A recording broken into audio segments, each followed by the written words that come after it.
ચાલુ થઈ ગયું. અને શું કહેવાય પાવર પેક મશીન બરાબર. આમાં હાઇડ્રોલિક ઓઇલ આવે ને પેટ્રોલથી ચાલે. બરાબર. હાઇડ્રોલિક ઓઇલ 90નું આવે નંબર. જેમ આપણે એન્જિન 40નું શું નાખીએ આપણે એવી રીતે આમાં 90નું ઓઇલ આવે. બરાબર. આ પાવર પેક મશીન કહેવાય.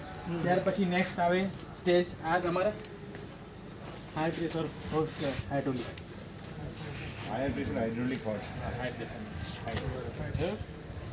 હાઇડ્રોલિક હોસ આ આવો એટચ થાય. બરાબર. આ રીતે ત્યાર પછી લાગે તમારે આ બધા ઇક્વિપમેન્ટ જેવી જરૂરિયાત છે. જ્યારે કે કશું કંઈ કાપવું છે તો કાપવા માટે કટર છે નાના. આ નાનું કટર છે.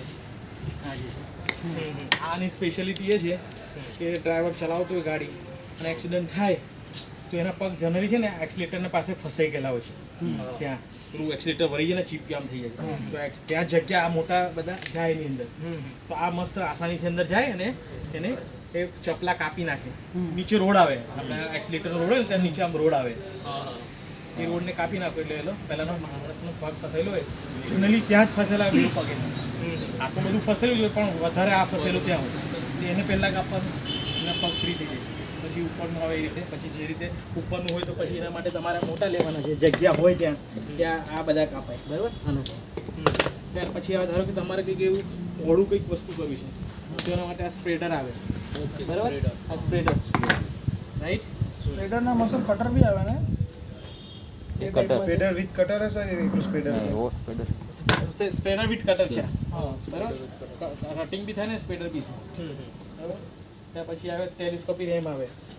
આ બી તમારે આમ પહોળું કંઈક કરવું હોય કાં તો બે દિવાલ હોય એની અંદર આમ આ પહોળું થાય. એમ હમણાં બતાવીશ કઈ રીતે પહોળું થાય. સૌ કામ લાગે એના માટે પહેલાં સમજી લો શાના કામ માટે. કાં ગાડી હોય તમારે આમ થઈ ગયું હોય તો દરવાજાનો જે ગ્રીપ હોય ને ત્યાં ટેકા પર મૂકવાનું, પહોળું કરો ને એટલે આમ આખું કેબિન આખું આમ પહોળું થાય.